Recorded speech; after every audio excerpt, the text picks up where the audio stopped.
Hello दोस्तों। हिंदी साहित्य का इतिहास भक्तिकालीन साहित्य में आपका स्वागत है। हमने पढ़े थे 105 प्रश्न तक। अब हम आगे के प्रश्नों को देखते हैं।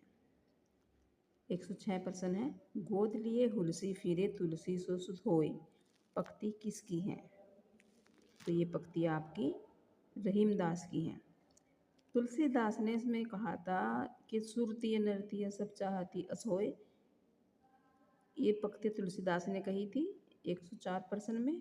तो इसके जवाब में फिर इन्होंने इनके मित्र रहीम ने ये पंक्तियाँ बोली थी, गोद लिए हुलसी फिरे तुलसी सो सुध होए। रामचरितमानस को पूरा करने में तुलसीदास जी को कितना समय लगा? तो उसमें 2 वर्ष 7 माह लगे। तुलसीदास जी ने रामचरितमानस की रचना किस पद्धति पर की है? तो ये दोहा चौपाई पद्धति पर की है।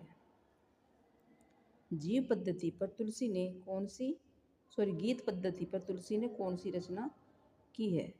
तो गीत पद्धति पर तुलसीदास जी ने विनय पत्रिका की रचना की है। रीझी आपनी बूझी पर खीजी विचार विहीन, ते उपदेश न मानहि मोहदधि मीन। दोहा किसका है? तो ये दोहा आपका तुलसीदास जी का है। तुलसीदास को कलिकाल का वाल्मीकि किसने कहा है? तुलसीदास को कलिकाल का वाल्मीकि नाभादास जी ने कहा है। रामचरितमानस में कितने कांड हैं? रामचरितमानस में 7 कांड हैं। तुलसीदास जी उत्तरी भारत की समग्र जनता के हृदय मंदिर में पूर्ण प्रेम प्रतिष्ठा के साथ विराज रहे। ये पंक्तियाँ किसकी हैं? ये पंक्तियाँ आपकी रामचंद्र शुक्ल की हैं। राम को रूप निहारत जानकी कंकण के नग की परिछाई, पंक्ति तुलसीदास के किस ग्रंथ से है? तो ये आपकी ली गई है, ये कवितावली से है। वैराग्य संदीपनी किस कवि की रचना है? वैराग्य संदीपनी तुलसीदास की रचना है।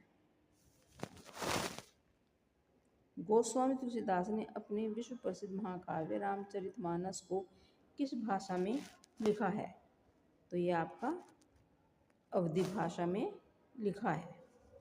ये तो आप सबको ही पता होगा कि ये अवधी भाषा में लिखा गया है। विनय पत्रिका की भाषा कौन सी है?